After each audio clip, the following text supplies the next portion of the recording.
Hello and welcome back to my channel. I'm Julie with Paisleys and Polka Dots, and in this tutorial video I'm going to show you how I painted our farmhouse platter tray that you see right here. It has not too many pieces to it, but it's a big piece, and I wanted to show you how I distressed it.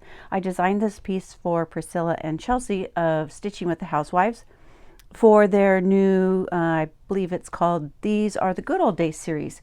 So it has quite a few different stitches on it. It's got a title stitch, and then it has these 3 different little overlays that you see here for 3 different stitches across the bottom. So it's a super cute piece, and I was excited to do this finishing piece for them. So I'm just going to jump right in on this video. And I already went ahead and I painted a few of the pieces to make this video a little bit shorter. But I'm going to show you how a few of them that I haven't finished. I'm going to go over those with you. To start out, these are the handles. And I actually glued, you get 4 of them. So there's 4 pieces like this. And I glued 2 of them together and then the other 2 together. These 2 I already painted. So I am going to go ahead and I'm going to glue these other 2 together. Now they do fit together either direction, I believe. Let's see. Yes, they'll fit together either way, so you don't have to be too particular on that. I am using the Titebond Quick and Thick glue. It dries pretty quickly, so you don't have to worry about taking too long for it to set up. I used about that much glue. Excuse my hands, I've already been painting, so I have paint all over them. And I'm going to squeeze these together. Now you do probably want to give it a little bit of time to set up. So while we're waiting, I guess I can go ahead and I can set this aside while we go ahead and paint the other pieces. If any of the glue seeps out, then go ahead and wipe it off. Make sure that you have it all aligned.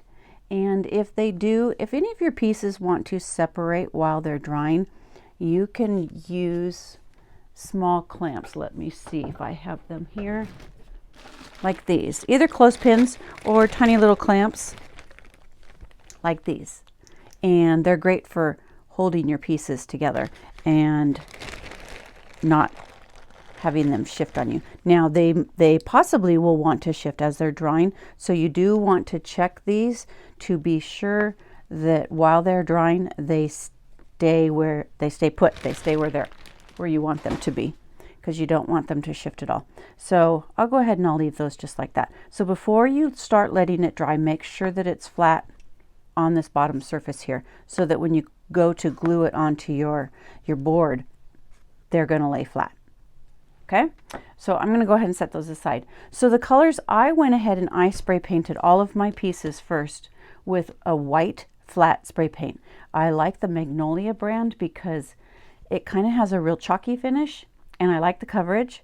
You can put on, I only have 1 coat on this particular piece here, so you can kind of see where the background of the wood is kind of bleeding through a little bit. You can put on 1 to 2 coats, especially on the sides where the laser burn is. You might want to put 2 coats on those areas. It just depends upon how you like it and what kind of coverage you want and how distressed you want your piece to be. This piece here, this is your back easel piece. Now this piece is just spray painted with 1 coat of white paint, and I sanded it with a fine grit sandpaper. Now I know that this purple sandpaper, I don't know why it's different, but it is a little bit different than, say, like this. This is 150 grit, and this also is 150 grit. So, but it feels a little bit heavier to me. So this is the piece, this is the sandpaper that I used, and at this piece here is just 1 coat of spray paint and then sanded with the sandpaper, so you can see that look as well. If you don't, because it's optional, you don't have to paint your pieces with this distress technique that I'm going to add. I just wanted to add some colors in. This piece here is already finished, so you can see a little bit of the other colors that I added to the piece on this piece here. Let me get a little closer so you can see it. Maybe you can see it there. Okay, and now everything is etched where it's supposed to go, like these pieces here. You see the little etching there, and the lines don't continue through the piece, so the board wouldn't be flexible because these are actually cut out. So, and then you're just going to follow the etched lines for adding your pieces back in. Okay, so one of the things that I do want to let you know is you do kind of want to line these up, especially because you're going to want to paint, when you paint your pieces, you're going to want to go in a wood grain. So if you want to go up and down, you can go up and down. On this particular piece, on these, I went up and down because that's the way I think the wood grain should be. On my platter itself, I'm going to go sideways or horizontally. So these pieces I wanted to paint horizontally. So one of the things to think about is when you're doing it, you want to make sure that these little scallops match up to where you're going to align it on the background before you start painting. Otherwise, if you start just painting it and then you put it on here, you're painting what am I trying to say here? Your lines may not go sideways the way you want them to. So just be aware of that. So I already have some paint out on my palette here, and these are your 4 little circles that are going to go over the top of this piece, and I did already go ahead and paint those as well. So as you can see, I have some striping added in on those as well. So I'm going to set those aside, and we're going to get started on painting these. So I used a chippy paintbrush. It's like this, and you can buy them at your hardware store. They just come in little packages like this. They're just cheapy little brushes, and they work great for this technique. So you want your brush to be dry, and you're just going to dip into a little bit of paint onto a paper plate and kind of dab it off a little bit. I don't know, try to get this into the frame of the camera here. And you're just going to kind of dry brush back and forth with a light hand and add in some color. Probably this light color I'm using, you're not going to be able to see real well on the camera, but I'm just dry brushing back and forth in the same direction. Let's get a little bit of this darker color. I'm using oyster white and burlap. So as you can see, some of this darker color. And you can put on as little or as much as you want. It's all to your preference. But every time you dab into the paint, you're going to want to dab off onto your paper plate a little bit to remove some of that color, because it's just a dry brush effect. You don't want to add too much of a solid color to it.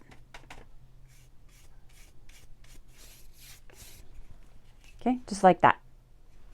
So that one's done. Now we're going to go on to this bigger piece here. And a lot of this is going to get covered up by your finished cross stitch piece. So you really don't have to be, too particular with too much paint on it.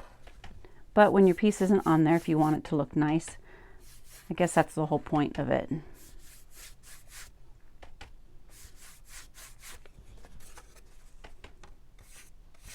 And you don't have to do just one color at a time. You can do a little bit of both. I'm just kind of slapping on this color a little bit.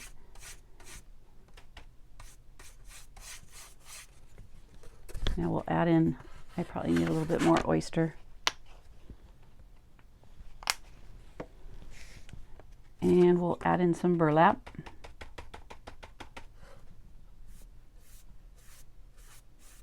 I try to take it from off the edge here, because if I don't, it kind of stops before that, and I want it to look continuous. So go completely off the edge with your paint.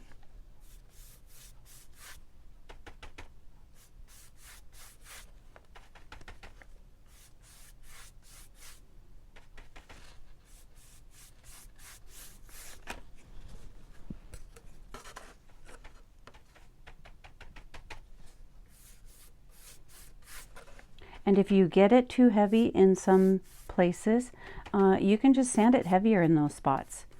You don't have to worry too much about it. It's supposed to have a distressed look anyway, so it all kind of goes with the look.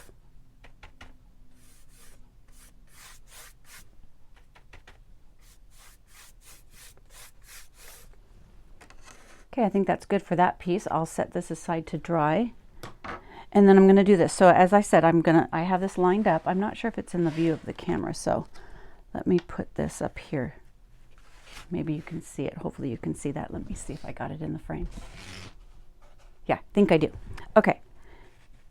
So I'm lining that up, and then I'm going to pick it up and know which direction my piece is going. So I'm going to go ahead and paint in some color. paint in some burlap.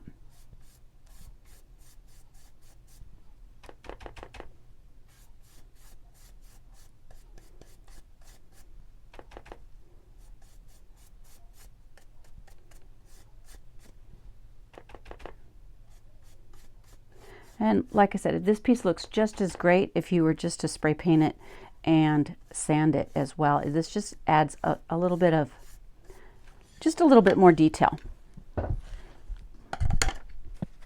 Okay, so I'm going to set those aside. Now we're going to do this back piece, which might be a little tough to see exactly what I'm doing here.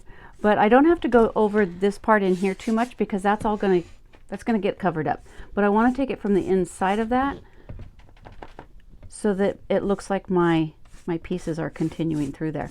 And even on this edge, it's also not going to show because I have the side pieces as overlays. So you don't even have to worry about that too much. So you just have to lay down some detail here and there. You don't have to be too particular with it.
Okay, I think that looks good. Let's see, did I get all the pieces? I think I did. So I'm going to set this one aside to dry, and I'll put my brush aside. At this point you can wash out your brush. Like this one's already sanded. These two are already sanded. So now I'm going to go ahead and I'm going to sand. These are all dry, and these little pieces are all dry. So I'm going to go ahead and sand all of these. Now usually I tend to sand, I'll try to sand like over my trash can a little bit, but for the video here I'm just sanding right on my tabletop. I can change out the paper. These pieces also have these little etched lines, and that is your guide to line up your little handles that you see here. You're going to marking spot for those.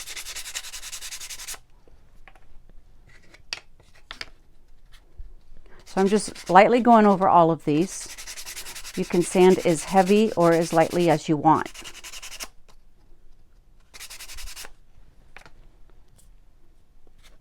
Okay, let's do this one.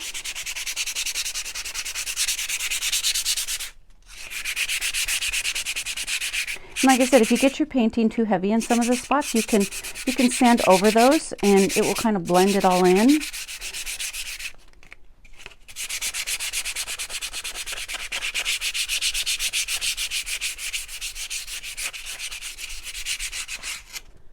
Okay, I'm going to brush some of this off.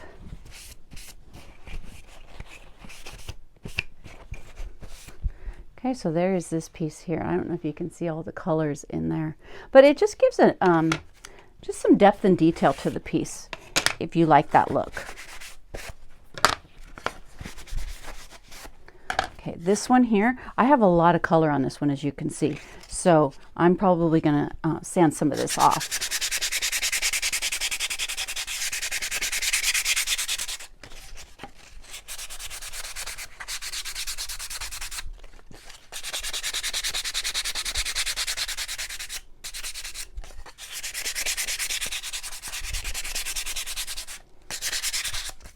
Now your sandpaper will tend to get a little gummed up in some spots where the spray paint is. So you can just keep flipping it around or get a new piece. I like to cut tinier pieces.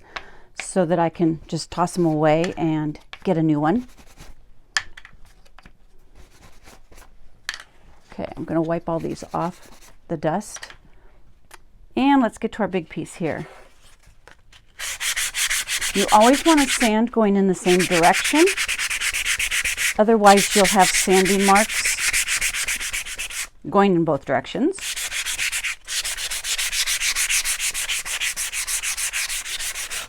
So I'm sanding the same direction as the way I painted.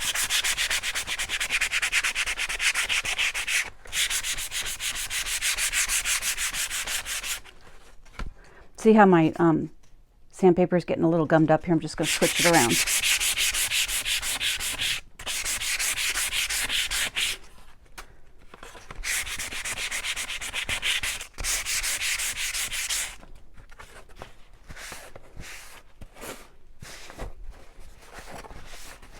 You can use a paper towel or whatever, a rag or something that you have to wipe it off. There you go, there's that piece. And now for the big one. Here's our little handle. Now we are going to want to, looks like I got some splatter on top of it from when I was painting the other pieces, but since it's distressed, I'm not really going to care about it. I'm just going to go with it.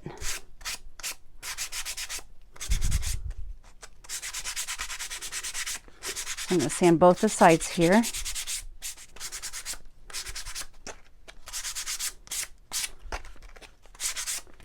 Okay, so there's one of the handles.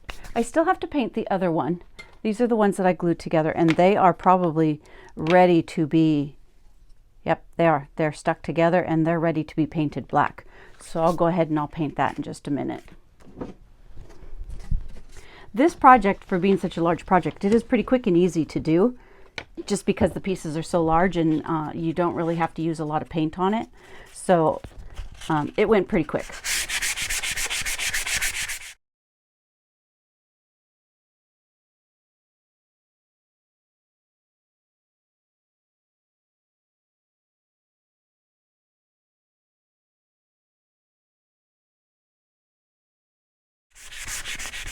Now on this one, I'm sanding pretty heavy. I'm pushing quite hard to try and get through that top layer of paint. I'm actually going to grab a new piece of sandpaper here.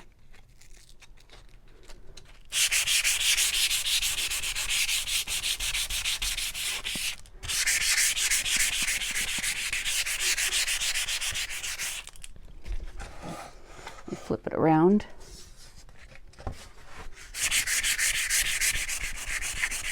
See, I have a lot of paint right in here that I want to kind of sand down.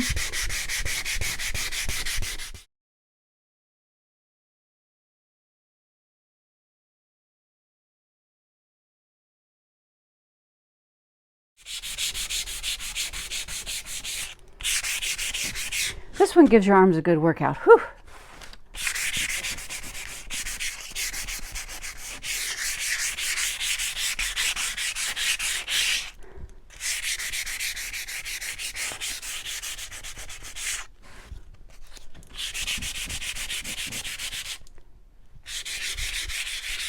Okay, I think that's pretty good.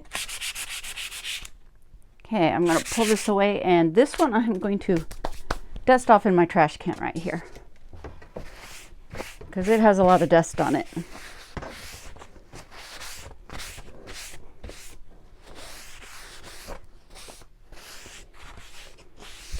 Now, if you need to do any touch-up on your sides, like right here, if you don't like that, the kind of the darkness coming through, you can always put a second coat on that with just some white paint if you'd like.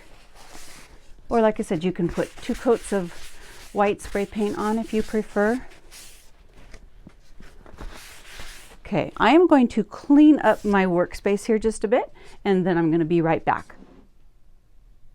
I am back, and I have a clean workspace to work with. I needed to get some of that sawdust off my table here. I'm going to go ahead and I'm going to paint these 2 handles. I'm just using a smaller size brush, and I'm going to paint the top first. I'll go around the top first. And this pretty much just needs 1 coat since it's black. You can just paint it really quickly. and then I'll paint the sides. I'll paint the undercoat first. You don't need to paint that part, the edge part, because that's what's going to get glued down.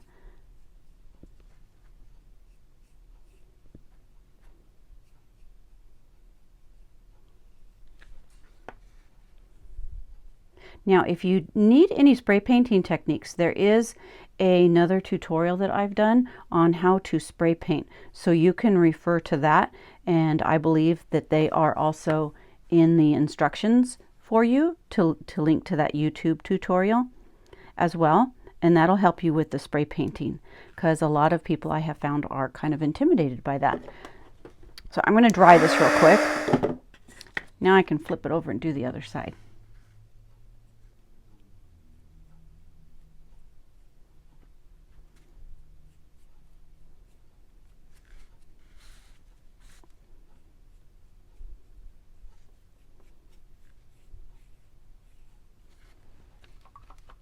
Alrighty, now there's my two handles.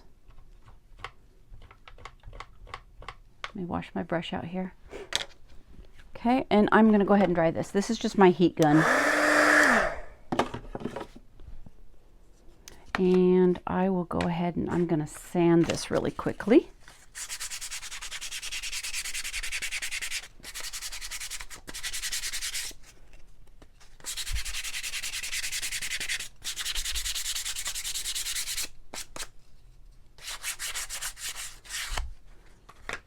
Now we can start assembling the tray here. Now with such a large piece, there is a chance for this piece to warp. All wood warps, no matter what kind we use, it can warp, unfortunately, a little bit. So usually if I paint something and I find that it warps because of the moisture in the paint, I'll leave it sitting flat, and then it will usually flatten back out the next day. But if you do have any problems with it warping really badly, then get in touch with us and we'll be happy to replace your piece. My piece here is just fine. It's flat. It doesn't, you know, there's no problem to it. So like I said, if you do have a problem, just let us know. We'll be happy to take care of it for you. It just depends upon where you live, where, you know, what your climate is and all those sort of things. Wood is a little bit temperamental in that way.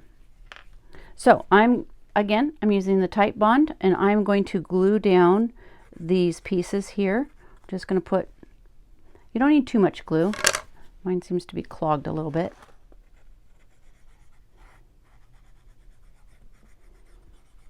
I like to put a little bit all the way around the edges. Not too much though, because then I think that's what kind of makes it lift a little bit. Is just having too much glue. So line it up with your etching and give it a good press.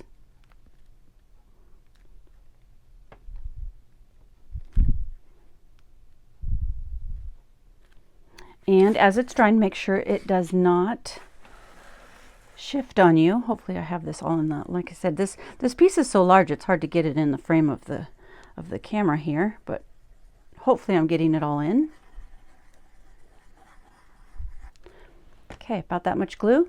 And again, you're going to line up those scallops the way you want the way you painted it. Same direction, horizontally. Line it up the best you can. Let's see, probably about there.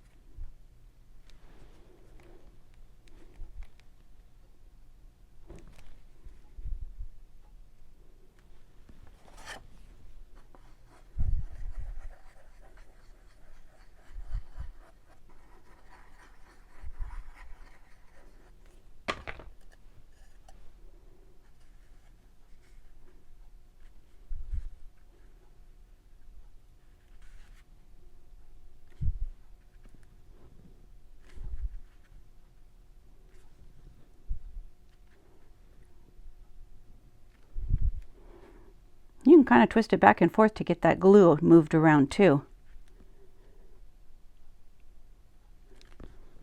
Just make sure none of your etched lines show when you're gluing these on. Now let's get this big background one on.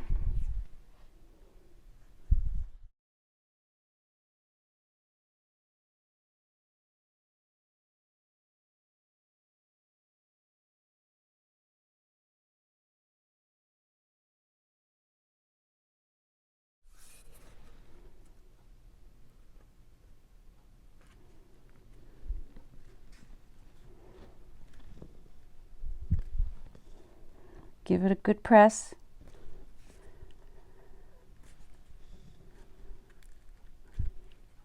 And check your other ones, make sure that they haven't shifted. I'm going to pick this up just a little bit so I can make sure that it's aligned at the top and the sides. And it looks pretty good from what I can tell. Okay, now I can go ahead and glue on the side pieces, the two sides. Oh, and when you first start, if you see any little pieces inside these slots, because some of them do get stuck when we laser cut them, go ahead and pop those out with maybe like a toothpick or a little sharp object. Sometimes you can just stick your fingernail in there and they'll pop out. But make sure those do come out. You don't want those still stuck in there. And if you don't like any of the brown burn marks, you can take your sandpaper and sand those off if you'd like to. They come off real easily.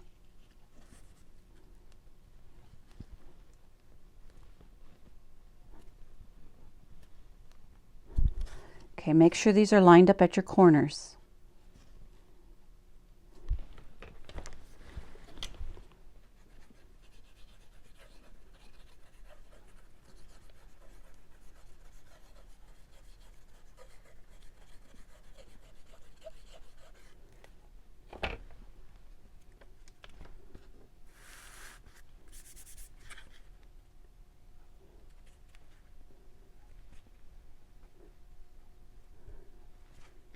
And with these side ones, the side pieces, you can always use the little clips.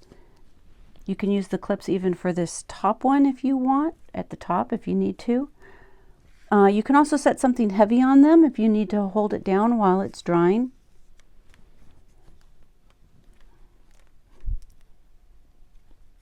Mine actually seems to be doing okay. Now we can go ahead and we can glue these little oval shapes to the top of our ends. And again, you have the little etched lines to follow for placement.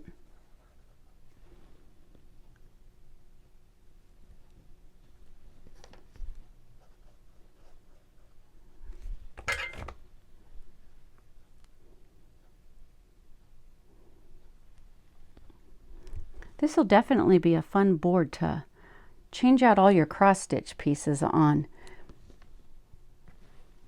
I think it's such a versatile piece. You can even like not put all these boards on and put like a really big cross stitch on it. I think it'd be beautiful.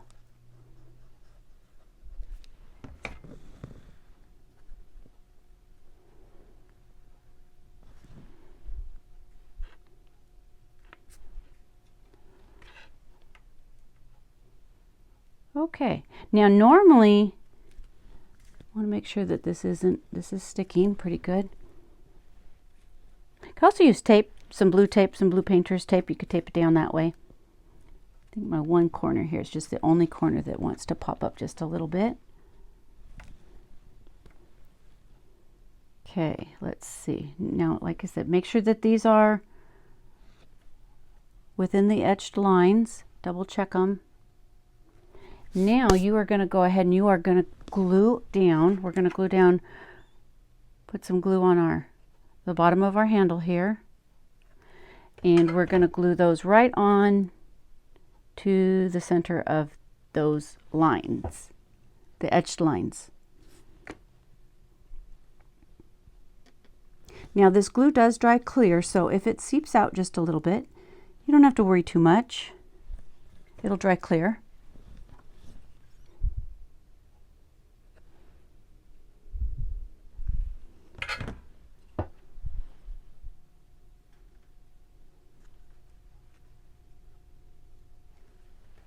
Okay, I'm going to pick this up just a little bit so I can see where I'm going to put this.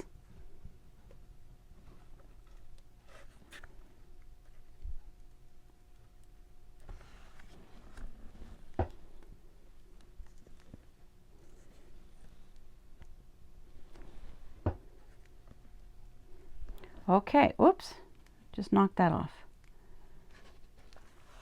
All right, so I am going to set this aside for a little bit and I'm going to let it dry. In the meantime, I'll show you how I put on the back easel pieces. So for the back side, if you want it to lay flat, you don't have to use the easel, but this is the easel that you can use for the back side to hold up your board. So what you're going to do first is you're going to put these two little pieces on either side of these little prongs sticking out.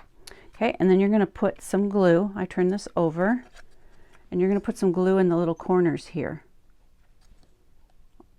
on the four corners, and then you're going to insert it into these two little notches here.